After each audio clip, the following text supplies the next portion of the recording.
Yeah, Sand Island's very similar in the fact that you have a job. After you get it easy for the first month. They're like, don't mess with this guy. Like he's having a hard time. But after that, you slowly they have job. You can be cleaning bathrooms. You can be working in the kitchen. You pay your way through with what you can. But they also take people. They take a lot of inmates, a lot of people straight from prison that are converting a open 5 or open 10-year sentence, and the judge allows them to basically wash that away with a 2-year clinical discharge. So you get a lot of guys coming in there for the wrong reason. They're just trying to get off paper or get out of jail. But then I can't tell you how many guys I've seen.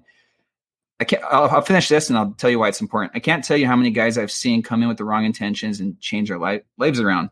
The reason that's so important is that's changed my whole perspective that a person needs to want to be ready to get help. I've seen people that had no interest in changing their ways whatsoever. Sean Dustin spent time in federal and state prison for drug trafficking and fraud.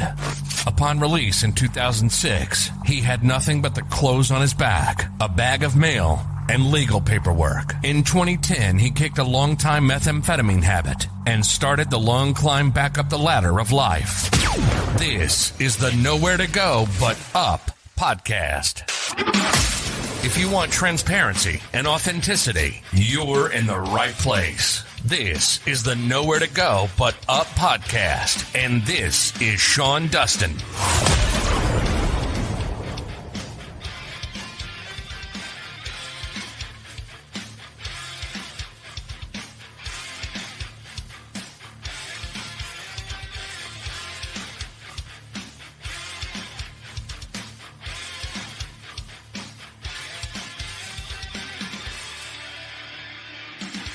Hey, this is the Nowhere to Go But Up podcast, and I'm your host, Sean Dustin. Sorry about that little delay there.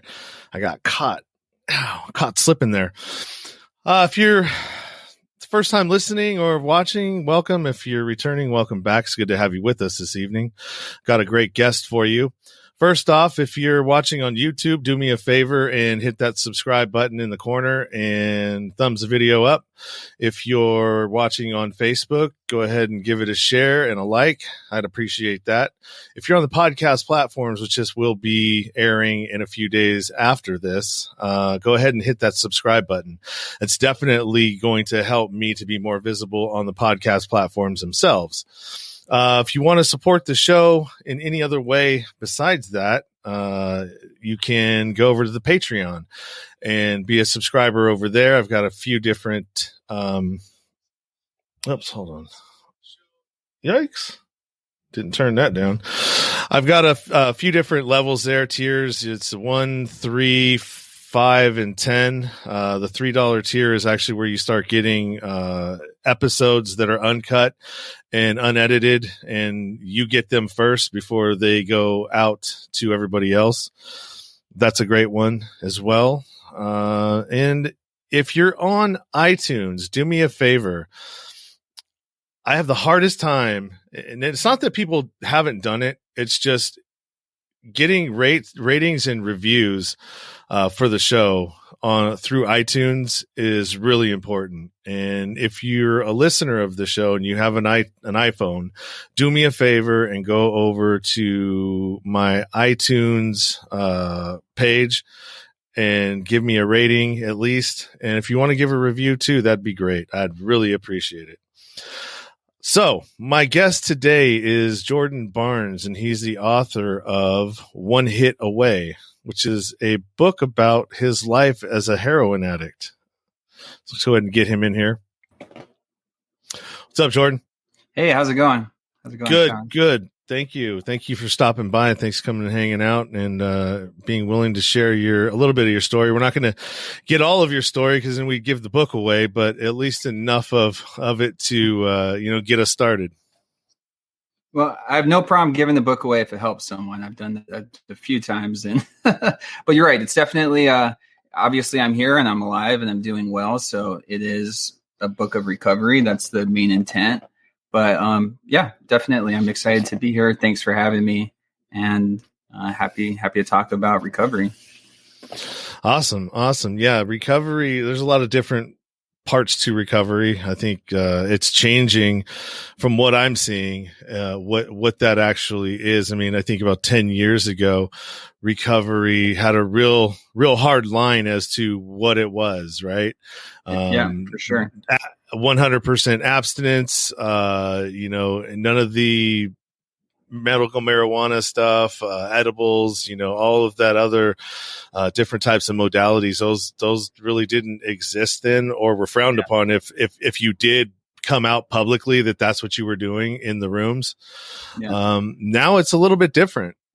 People are a little bit more tolerant, and what I'm gathering from, the climate of the people that I've talked to is, hey man, if that's what works for you, by all means, I'm not judging you. If at least if you're not on your drug of choice, which was me, methamphetamine, which I haven't touched in over, since 2010.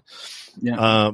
But if microdosing THC or psilocybin works for me, then, and it doesn't affect me in any other way, and my life is still at a level at which I can function and be productive and happy, most people are going to tell me, then, hey man, more power to you. For sure. I think you're totally right. I mean, I walked into a 2-year long-term inpatient treatment program back in 2011. So that's about a decade ago, sort of what we're talking about. And I will say that for myself personally, I haven't done any minor mood altering substances since, and it's worked well for me. But on the same hand, I'm in agreement with you that I believe recovery is as personal as it gets. It makes me sad when others are so judgmental to other people and they're so shut down and think that their way is the only way. And I think that does a lot of damage to not be open-minded to the fact that there is a mental health crisis going on with not just meth and not just heroin, which is my drug of choice, but with a lot of addictions out there, including sex addiction, all of these addictions that can really damage someone's life. And to think that there's only one way out, I don't see why we would say we can't use all the tools that are available. And I think that you can do a lot of harm by pushing people away. And I know that there's some programs that drive a hard line. For example, MAT, medical assisted treatment. I think that's what it is. But it's basically like Suboxone or anything that helps a heroin or opiate addict move past that. It's a tool, and I don't use it for myself, but I am also a product of a program that I went to where it wasn't an option for me to do that. They were the hard line, clean from all substances all the time, no matter what. And so that's sort of when in Rome, do as the Romans do. And that's sort of defined my program. It's worked for me. I know it hasn't worked for others. And that's just life. I mean, there's a lot of judgmental people out there, and it's a sensitive subject. People are especially the people that have been doing something for so long, they're very set in their ways, and they're not necessarily receptive to other options that are out there. And I don't think that's necessary. I think that technology is changing. There's now recovery related apps. My cousin works with the first FDA approved app for therapy for opioid addiction. I mean, like there's new technologies coming out all the time, and that's not to put a slant on AA or NA or other programs that are out there that work well for a lot of people. But I would never be so callous to say that it's my way is the only way out there, because I don't believe that. It's what works for me, and frankly, what works for me doesn't matter to me what works for you, and hopefully it doesn't matter to you what works for me. And I think we're on the same page with that. Yeah, no, absolutely. And and like I said, it's like I didn't get to that point like right when I stopped doing everything that I was doing. Right, I stopped doing everything, and I remained abstinent from everything for a long period of time. And as I went through my process, I started adding different things into it because I was finding that different things were not working for me.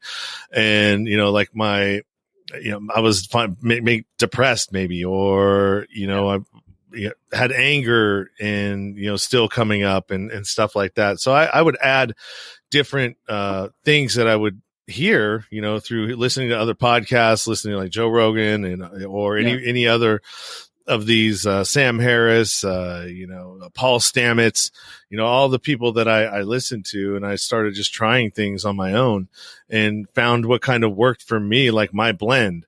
I would not suggest doing that straight out of treatment. Yeah, that's right. that's While still in treatment. yeah, or still in there, because when you get sober, it's, I agree with this one saying when they talk about in the rooms, like, what is it? It gets different. Life gets different. Yeah. You have to learn how to occupy your time and be around different people, be around different things that actually bring meaning to you, and learn how to live within the framework of the life that you're trying to build for yourself.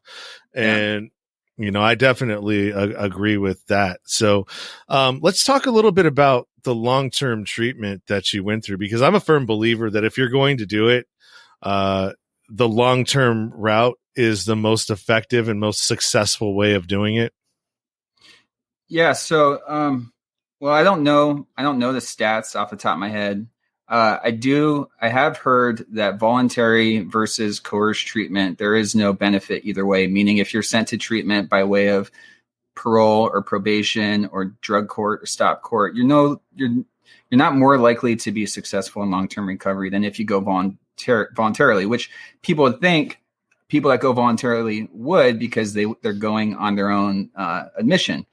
Now, I had an interesting pathway into treatment. I didn't necessarily know that I didn't know I was going to a 2-year long-term inpatient program. I was running from a problem in Portland. I had a friend that overdosed and died in his sleep next to me. And I woke up next to that. And after a few months, I was leaving Portland and I was just running. I had some help from my parents that got me to Sand Island Treatment Center, which is my home group. It's in Honolulu, Hawaii. But I was running and I had felony warrants and I had cops looking for me. And I just had my life was a mess.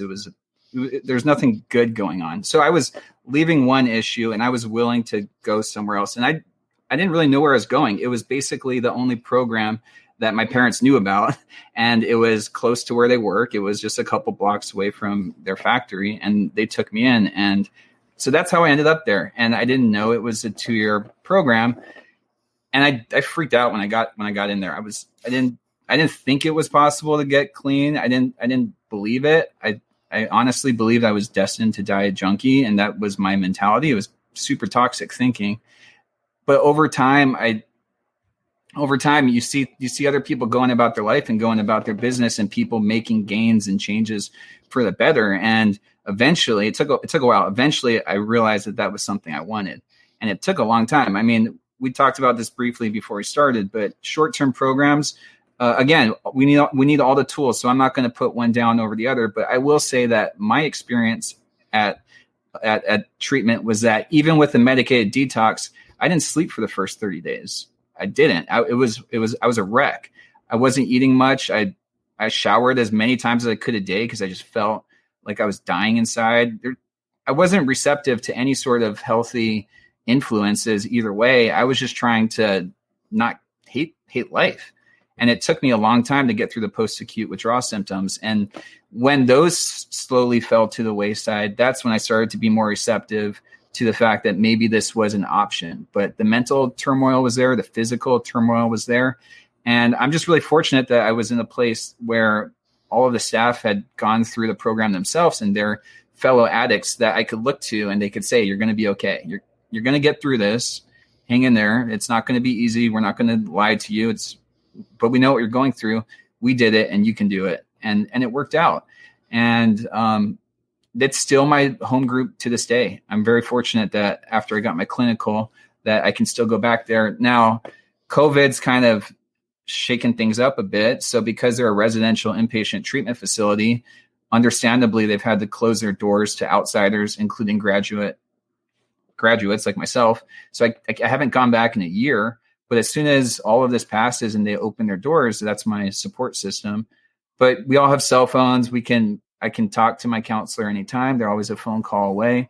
And it's turned into a wonderful, wonderful part of my life. And I love the fact that by writing this book and sort of explaining my journey through that, people get a glimpse into what one long-term inpatient program can look like, because it's scary. I'll be honest. Like, it's hard to imagine walking away from everything you have, even if you have nothing, right? It's hard to imagine just like changing everything and going somewhere where that's your new home. And this is your all new friends, it's a lot to take in. But in the grand scheme of things, it's not that long. A 2-year program gets broken down into sizable chunks. You start off early and blackout, then intensive, and then slowly you move to transition where you're working and you're leaving and working a real job and coming back, and it feels more like you're a member of society, and slowly you get more freedoms and you get home passes. So it's not like prison where you can't leave, which sucks, right? Like it's not like that, but that's what some people need, and that's what worked for me, and I'm fortunate I had the opportunity. Yeah, I agree with that 100%. I actually went up to a program in Utah called the Other Side Academy, and that one is 100% free. And and it was 100, and they're self-funded. They don't take any grant money or anything like that. They produce all of their own funding from their social enterprises, which the students actually work at. So you're working for your stay, basically. You're not getting a handout, so it's not free. You have to work in their social enterprises to kind of pay for your stay there. But it's an amazing concept, because you're not only teaching them how to become accountable for their own behavior and how to change it, because in a prison setting, the only way that you can change somebody's behavior or assist in changing someone's behavior is being able to call that particular behavior out as it happens, right? Yeah. Well, you can't do that in prison. You'll end up somewhere you don't want to be. You start trying to call out somebody, they're, hey man, you're being manipulative, but that's why I feel like they're so successful, and it's pure run. So there's no professionals there whatsoever. Oh, cool. It's all pure run, people that have been through the program before, and the ones that move on to become counselors or not counselors, but former students and people that are working there are like their star pupils, right? So they're people that, went through the program with flying colors and, are the example of that. They're usually ones that stay on and continue to, give back and work for it. So whatever they're doing in Utah, man, check it out. It's working. They're doing 80% success rate up there, which for a treatment like center therapeutic community, those are good numbers, man. Yeah, those are super high. Sand Island's very similar in the fact that you have a job. After you get it easy for the first month. They're like, don't mess with this guy. Like he's having a hard time. But after that, you slowly, they have job. You can be cleaning bathrooms. You can be working in the kitchen. You pay your way through with what you can. But they also take people. They take a lot of inmates, a lot of people straight from prison that are converting a open 5 or open 10-year sentence, and the judge allows them to basically wash that away with a 2-year clinical discharge. So you get a lot of guys coming in there for the wrong reason. They're just trying to get off paper or get out of jail. But then I can't tell you how many guys I've seen. I'll finish this and I'll tell you why it's important. I can't tell you how many guys I've seen come in with the wrong intentions and change their lives around. The reason that's so important is that's changed my whole perspective that a person needs to want to be ready to get help. I've seen people that had no interest in changing their ways whatsoever. Over time, eventually see oh, wow, this is much better than having the cops show up at my place. And this is much better than going in to see my PO every week. And people make that shift, and you never know when it's going to happen. My other comment would be that they also take clients and bump them up to interns and then eventually staff. Sometimes it's their star pupils. I've seen them take the worst clients and say, "You're a special case. Get in here. You need a lot of attention." And so I've seen them go both ways, where they'll take someone that maybe is rough around the edges and be like, "Look, we're gonna work this out. We're gonna do something positive here." Really cool. Really cool. So let's circle back because we kind of skipped over. We went right into we went right into the treatment center and forgot all about the path to it, right? Yeah. So but it's sort of my life. yeah, right. So let's go back a little bit, and Sure. I don't know if your friend dying was that pivotal moment for you. We all have it. In our past, if you struggled with addiction and trying to, stop it, for me, it was 18 years. And I know exactly when that moment was when I'm like, this is enough. What was that one for you? Well, I'll tell you, I opened my book with this because I think it's really important. I opened it with the scene of me waking up to my friend's death, and what I did after I shared, because it's something that I didn't want to take to the grave with me, and that's I rifled through his pockets for dope. And that's where I was in my addiction. And I think it's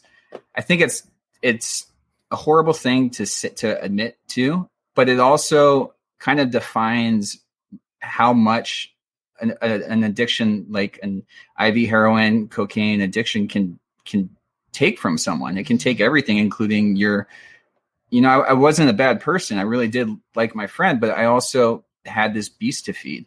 And it wasn't a pivotal moment either. At least it wasn't immediately. I went right back. Like I said, I went right back to using, and it took a few months, but I think that over time it ate away at me, and it got to me. And I struggled with it because I was using, and so I wasn't able to process the emotions of what had happened. I didn't go somewhere and bawl my eyes out. I didn't go somewhere and process and deal with it.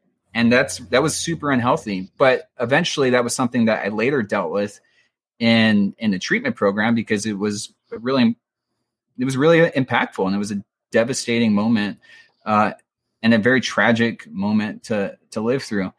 But I've had lots of those moments. I've had those moments in active addiction, and I've also had those moments in recovery. Just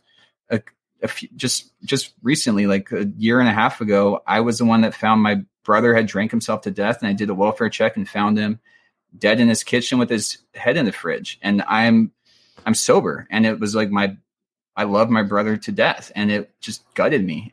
But these are all like, your tragedy is going to hit you when tragedy hits you. It's not like you get clean sober and you've got like a armor on that's going to prevent these things from coming your way. I mean, that's not what I expected. No one ever told me that. And it was really, really difficult to process that, because I have a support system, but that's it. I don't have a backup plan. I don't have something to turn to ease my emotions. I feel everything for what it is. And it can be really, really tough. Yeah, there's no sunshine, sunshine and butterfly filters. No. There's none of those in life, right? It happens. Life happens, and you got to figure out what to do with it. Yeah. So what do you do now? I mean, have you identified what your triggers are and kind of what to do when they come up?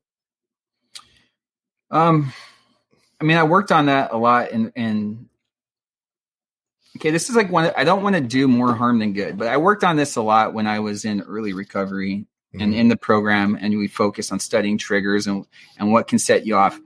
The truth is that besides like what I just talked about and the like the trauma that comes my way that's abnormal to my daily life, the truth is my life is pretty containable, and it's pretty easygoing, and I have a lot to live for, and I've got a lot of energy and desire to pursue things that excite me. So I really don't feel like I don't know. I don't want to make it seem like I'm invulnerable to triggers, but I don't have that sort of stuff in my life today. I don't have things or people, or if I do, I get rid of them, that I think will set me off. I don't. I have like a wonderful, I have a new baby. I've got a beautiful wife. I mean, I'm helping others with my book. There's things like going the way I've always thought that they should go or wanted them to go. But I also don't necessarily put myself in situations that set me up to encounter those triggers to begin with. A lot of that has to do with the fact that I made a geographical change back home to Hawaii when I left Portland, and heroin is much more rampant in Portland than it is out here. Here it's meth. We have a meth epidemic, but that's not my drug of choice, right? So I don't really have haunts and people, or I don't run into old friends or ghosts from my past. I don't. I built a life in recovery, the life I wanted, and it's working out pretty good. Now, again, it doesn't work for everybody. Some people have to be like plugged into a circuit day in, day out. Good. If that's what you need, do it for sure. If that's what is going to get you to where you want to be in life, do it. Like that would be my suggestion. If you care about what I think about what you do, right? Yeah. Well, you answered my question, and it's basically kind of the same thing that I do. It's, I know where I need to be and where I don't need to be. And, if I'm feeling vulnerable for whatever reason, relationships, tend to do that, right? Yeah. If you're not single, so you don't have to worry about that. So you've already got that covered. You don't have to worry about, the single life or bad, relationships, or toxic people, stuff like that. You just have to really, kind of prepare and not let yourself get into situations that could be detrimental to you and your sobriety or your abstinence, however you want to put it. Now that's a huge part of it, because in the past, relationships have been an issue for me. And so I knew I wanted a healthy relationship.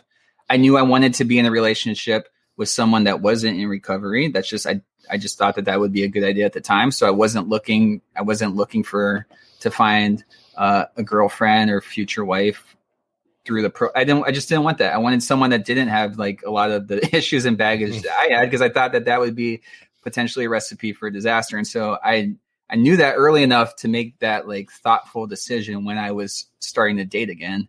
And I actually would turn away from, I'd go on a date with someone and I'd be like, this is not going to work. I went on a date with a sommelier, and she's like, oh yeah, I'm a sommelier.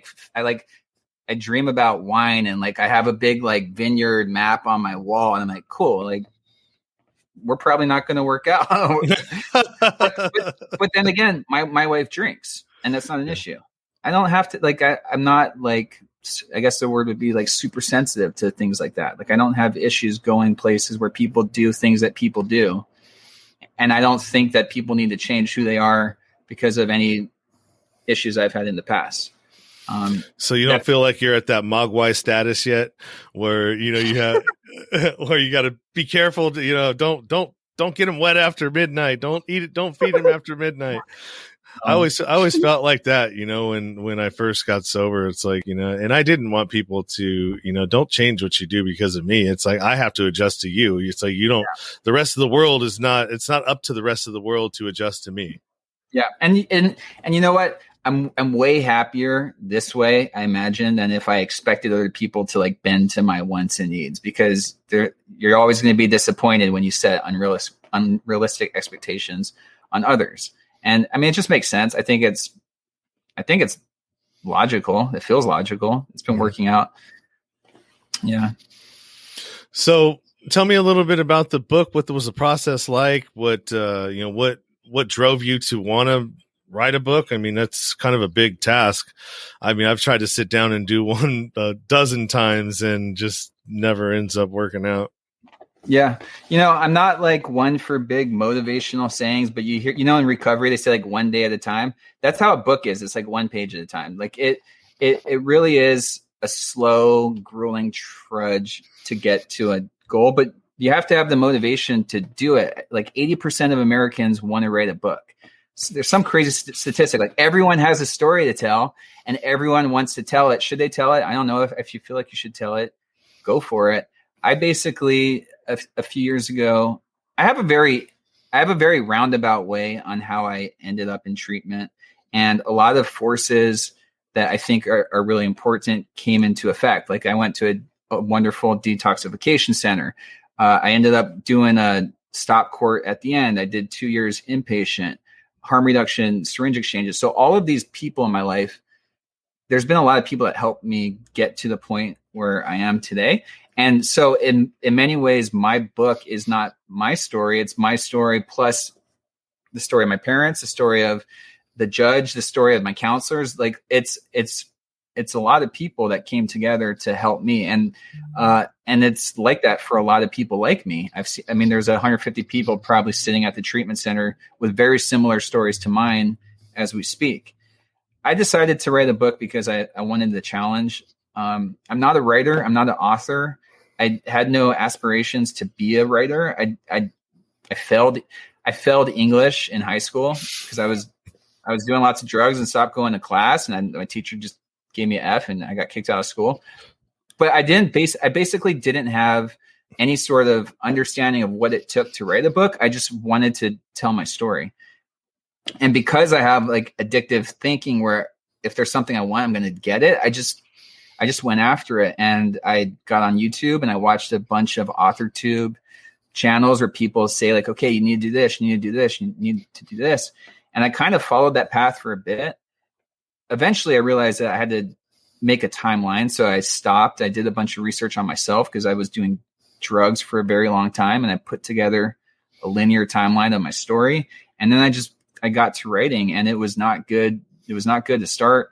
I didn't know how to communicate emotions through writing. It wasn't a skill I had, but I just kept at it. I did like 40 revisions. And then when the time came to sell the book, no one wanted to touch it because recovery memoirs are such a difficult sell. So I didn't know this. I didn't write for commercial. Like there's people that write what people want to read. Like there's people that say like, what's hot, or what do we think is going to be hot in a year? Okay. Like vampire.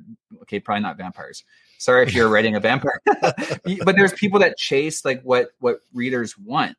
And that wasn't me. So I wrote this book and I thought it was great. And I sent it out to a bunch of agents, and only a couple responded. Of those few, a very small percentage wanted to read what I had to say. And then the feedback I got was it was good, but I can't sell it. And so I did what I did. I did have one offer to publish. I'm going to just say that, but I decided that it was probably best to self-publish and do it independently. And I'm so grateful I did, because I learned a lot, for one. Two, I found a passion. I found something I didn't know I wanted to do, which was write and tell a story and communicate lessons I've learned or others have taught me through writing. And I tell you, my stories are powerful, just like podcasts. Like someone could be listening to this in Egypt, or who knows, like that's the same thing with the book. Your book can it's a live thing that goes out and can help people if that's what your book is about. And it's great. And then I'm super humbled that it won Best Book of the Year, which was crazy to think that a mental health memoir won Best Book of the Year, like beat out all genres from a book awards contest at Indies Today. I also think that it's kind of sad, because part of me thinks that in the past it's gone to fantasy and romance and those sort of genres. And this year it went to mental health, which is my book addressing the opioid crisis. And that's kind of tainted with the fact that 2020 was a horrible year for so many people. I mean, the numbers and overdoses in like Portland went up 300%. It was the worst year ever. So many people went back to using. And while I'm happy my book was well received, it also comes with sort of like, that's that many people wanting to learn about opioid addiction and recovery. And there's some sadness to that too, because a lot of people want to learn about it because it's impacting them negatively, which I guess it goes both ways. You can't have your cake and eat it too. Yeah, this last year has been really crazy. And you're right. I know it went up quite a bit I think in San Francisco. There was a statistic that I think there was 600 opioid deaths or overdoses in San Francisco, and there was only like maybe 187 deaths from COVID. So, it's like, yeah. All right, well, what are we focusing on? There's something wrong here. And yeah, sorry, I didn't mean to cut you off. No, it's fine. There's probably a little bit of a lag. Yeah, I know that my friend Haven, who runs a needle exchange, had to scramble to get claimed as an essential business, and she did. But she tells me, she's like, I've seen people returning to using that are former clients that I haven't seen in 5, 6, 10 years, and old. I mean, she's been doing it for 2 decades, and so she knows a lot of these people. She's the only exchange, I think, in Portland, and yeah, people returning to using. I've had a few friends die. Like I said, that life goes on or doesn't, and that's not going to change. It's sad. I mean, there's fallout. There's fallout all around. This is like one aspect of life. There's people out there that are shuttered their doors and lost their business, and that's horrible too. I mean, it hasn't been easy on anyone. That's for sure. So of the people that you've met in treatment or become friends with since you've left, have any of them gone back out? Yeah. And were you close with any of them? Yeah. It's I have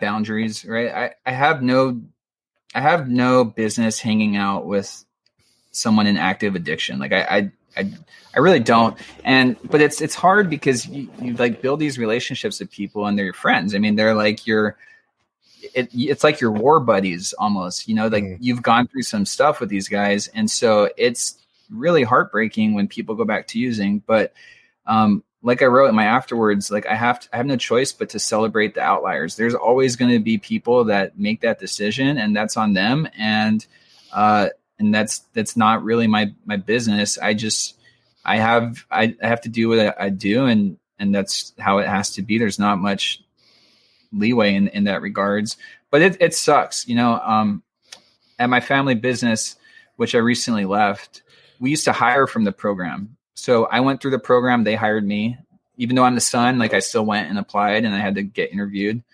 And since then I've moved my way up. And when I was still there, we were hiring new clients. We were hiring new employees from the program.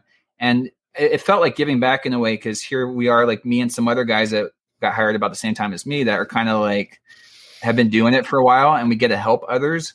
But we also had like a really clear cut boundary. And that's if someone relapses when they're employed with us, they can't stay with us. And it was sticky because it's kind of like, well, it's not, you can't fire someone for drinking alcohol in the real world. Like that's legal. It's not like, but we just like had that agreement with a lot of people, and it was tough. It was really expensive. And the credit goes to my parents because they kind of ate that. They ate all the value and money that they put into training these people, and they've stood firm with like that. And it helped the people that were doing the right thing continue to do the right thing, I believe, because everyone knew, like myself included, we weren't exempt from losing our job if we chose to basically throw it away. Yeah. Yeah. Is this light flickering in the back, or is it my computer screen?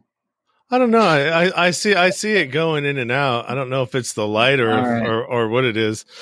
I haven't really been paying too much attention to it. Okay, cool. We're good. Okay. Yeah, I can see you. Hey, I've had an interview where it was kind of dark around and I could barely see the guy. I was like, hey, I'm like, do you got any more light? I mean, can you? And he said, well, if I did do that, it's glare. And I'm like, never mind. Let's just roll. Yeah, I'll get over it. Yeah. Awesome, man. That was great. Let me see. What else can I think of? I don't know. So tell me a little bit about where you're headed. You got this book out. You talked about maybe doing another one or going into another direction. Yeah. What's in store for Jordan? Okay, so I think I'm really fortunate that my book has been well received. The fact that it won an award has been very useful and helpful in getting my book out there. I've also had people that know me and my story invite me to do things that really push me out of my comfort zone for example, I gave a motivational talk. Like I'm such an introvert to think that I gave a motivational talk at an annual behavioral health summit is kind of mind boggling, because it was really uncomfortable to do it, but people wanted to hear what I had to say because they wanted that viewpoint from a client that went through a program. And I was more than happy. I have this thing, like if someone wants to, if there's an opportunity about where I can help others, I don't say no just because I have personal fears or issues. I'm not going to turn down something because of that. I think it's in many ways bigger than me. I did, like I said, I left my job, as crazy as that sounds, to pursue this dream of mine. And that's to basically to write, to help others. I started a recovery YouTube channel. It's youtube.com/onehitaway. And I really found that, as introverted as I feel, talking about recovery and some of the issues that go on with addicts in recovery, it's really rewarding. And that's something that I think I wanted in life, was to do something where I really feel like I'm adding value and giving back. You have to temper that with the fact that my program, Sand Island Treatment Center, is a closed group. So you can't go there and sit in on a meeting. So I got sober in a place where it was only Sand Island, Ohana. And so this is like bringing me out kind of into like the world to talk about some things, which was hard to wrap my head around to begin with, but I really like it. So yeah, I started the recovery YouTube channel. I really enjoy that. I've started a second book. It's a novel. It's about syringe exchange, and it's basically focusing on harm reduction and a lot of the issues and ethical and moral dilemmas that go on with the people and the places dealing with addicts, and their thinking and their logic and their reasoning for why they do what they do. And I think it's going to educate and enlighten a lot of people to see another perspective. And that's it. I'm really just I'm going after it. I feel like you got one shot, and I want to kind of like keep this momentum going. And I'm just really fortunate to think that people want to read what I have to say or hear what I have to say. It's really cool. And then I'm making great connections and meeting new people, and expanding my audience, and hopefully expanding other people's audiences as well. And I'm going to try it. I mean, worst case, I can always get another job. Yeah, there's plenty of there's plenty of those going around, especially working from home stuff. Yeah. I know that's definitely jumped up there. I mean, I know that there's a lot of people that have lost their jobs, but there's a lot more that are bigger companies are realizing the value of having people working from home and not spending as much money on their footprint and the overhead that is attached to that. Yeah. It's not good for me in my industry because, I'm part of the commercial construction industry. So new construction is really kind of our bread and butter and what we look for. But, I think it's going to take a dive here soon, because we don't really know. I mean, I still feel like we haven't really felt the full effects of what happened. When it comes to the shutdowns and everything else. So, hopefully I'm wrong. I really hope I'm wrong, but somehow I don't feel like I am. Yeah. But, who knows? Right.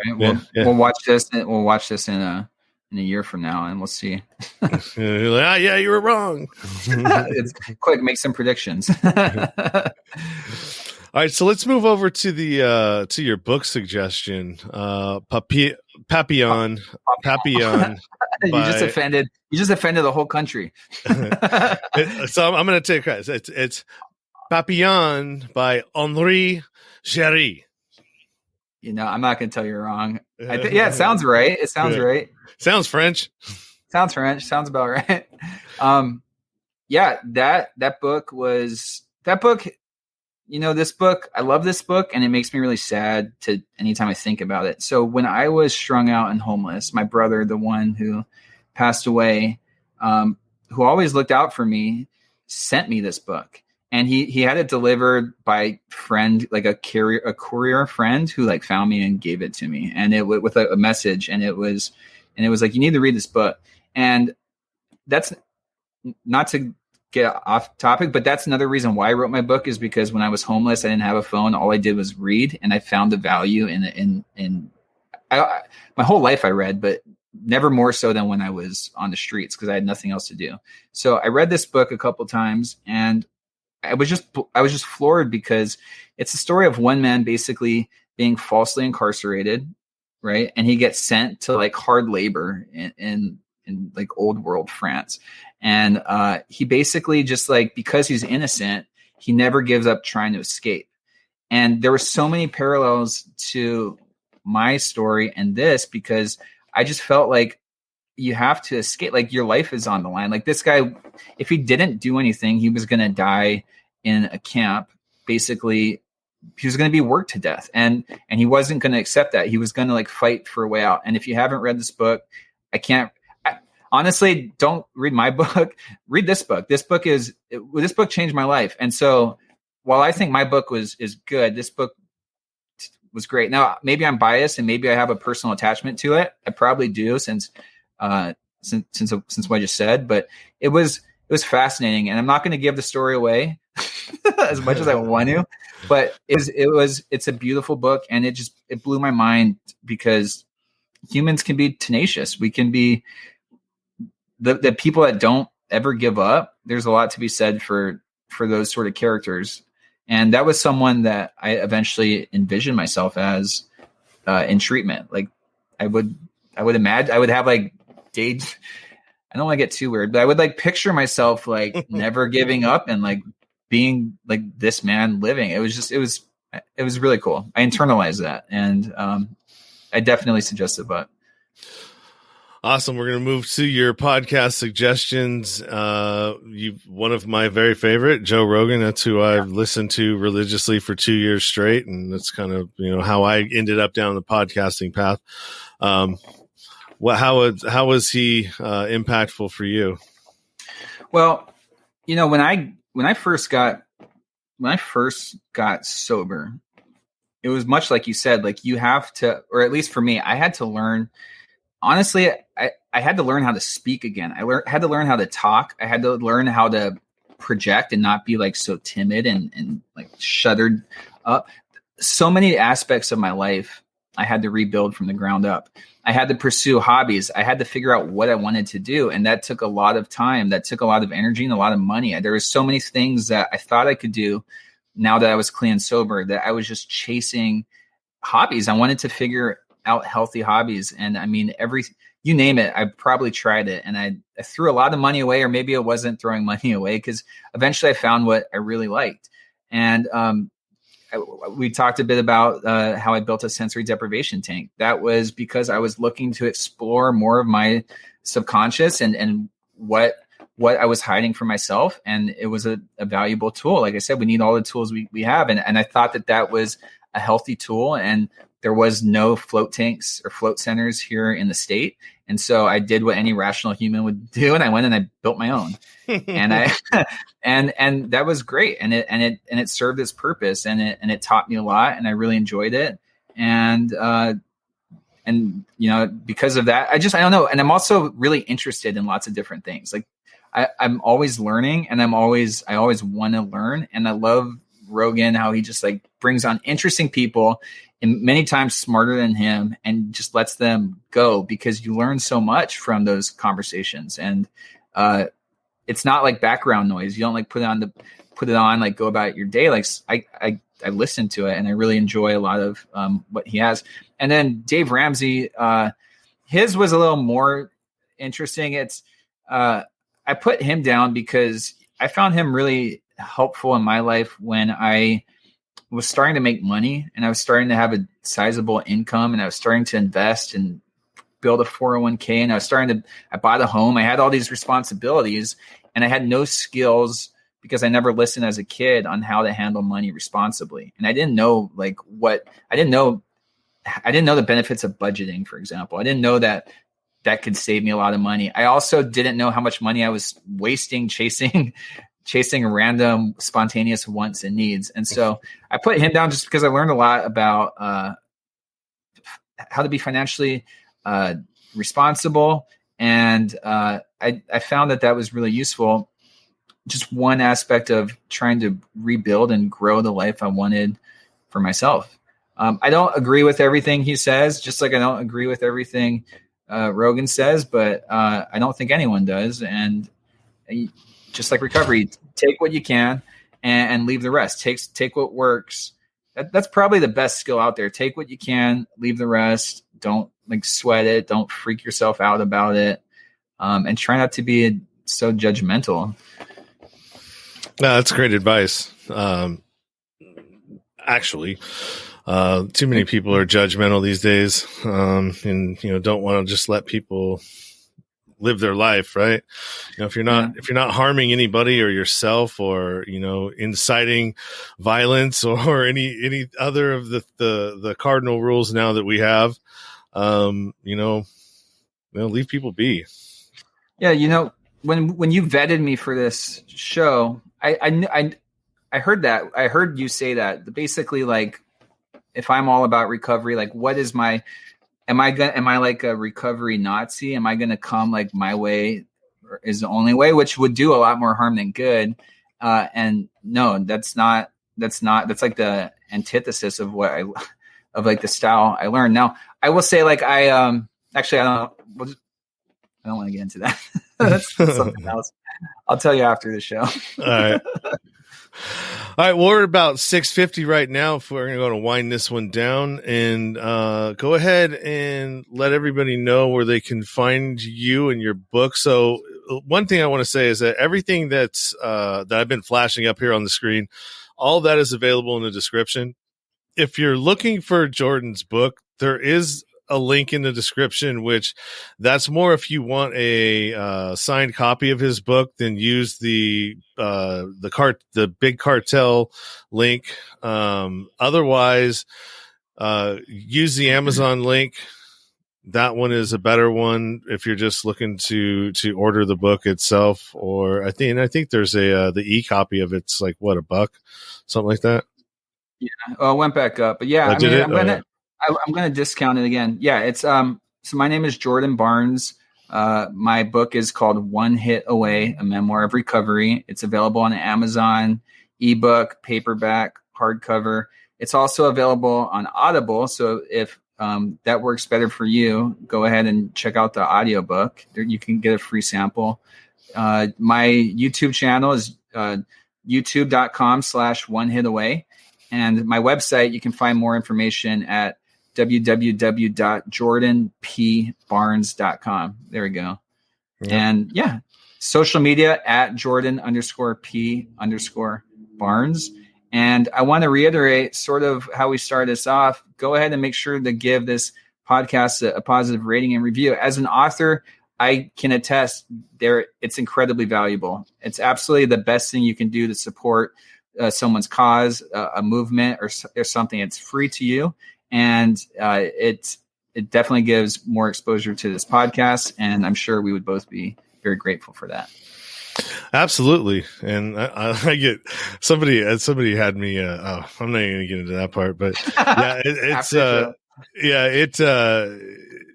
it's sometimes it gets frustrating. It's like I got super obsessed with it at one point where it's like, it's almost the easiest and the cheapest thing to do to be able to support the show. I mean, if you're getting, value out of the content, but it's also the hardest thing to get people to do, which I don't. And I started thinking about my own self and I was like, all right, well, do you? Yeah, I do. I do go, if I listen to somebody's show, I'll go and if I like it, I'll go and drop a review and a rating. I don't like the rate, the review swap reviews, because I don't feel like that's genuine. Like if you don't listen to the show, then don't go and review it. I don't want you to do that. I want an honest opinion, because that's how we get feedback on what we put out there. Right. If nobody's sending you emails and telling you about what you're doing, or you're not hitting you up on social media or any like that, the next best thing for us to be able to get that feedback is through the reviews. Yeah. Yeah. Yeah. And it helps exposure for other people too. And so people, they have an inclination to, when they're upset or something really bothers them, they want to leave a bad review because they just like, they feel wronged in some way. But there's not always that incentive to be like, you know what, I enjoyed this. Like, let's take a moment out of our life. I think a lot of people are busy, or I don't want to say selfish, but I think that's not everyone's human nature is to give praise. Like, we're much more inclined to point out what's wrong than to look at what's right. And we could probably talk about this all day, but we don't have to. All right. Yeah. Well, that's all that if that's all that you got, and everything else, like I said, all of his social media and all of that is available in the description, as well as my own. My link tree is where you're going to be able to find everything and everywhere that the show is and how to support it. Otherwise that, yeah. And so I think this is my last one that I have scheduled for the week. I have one coming up this following Monday. What is that? Monday, the 8th, which is with Patrick Coate. And he is a progressive party movement person. And so I watched some of his stuff and I was really interested in his takes on what's going on. And so I thought I'd have him on and have him explain where he's at with the progressive party. It seems like everybody that I like is a progressive. I'm not a party affiliate with anything, I think that, right and left, they're both corrupt and, they serve something other than the people. That's just my own personal opinion, but, yeah, we're not here to talk about politics, and, I appreciate everybody for what you, for watching the show, supporting the show, listening to me talk and my guests and supporting that way. Always a good thing, man. And Jordan, I definitely appreciate you reaching out and being on the show and being a guest. And until next time, hang out for a second. I'm going to go ahead and take us out of here. I will see you guys next time. Thanks again. You've been listening to the Nowhere to Go But Up podcast. Sean is a single dad, a union blue-collar guy, and he spent time in federal and state prison for drug trafficking and fraud. When he was released from prison in 2006, all he had was the clothes on his back, a bag of mail, and some paperwork. Since then, he's turned his life around and shares the struggles and successes on this podcast. We hope you enjoyed the show, and we hope you were moved. To connect to the show, book a guest spot. For merch, Patreon, PayPal, and social media links, go to linktr.ee/nowhere to go but up. On Instagram at Nowhere to Go But Up Now. On Twitter at But Up Now. On the YouTube channel at Nowhere to Go But Up Podcast. See you next time.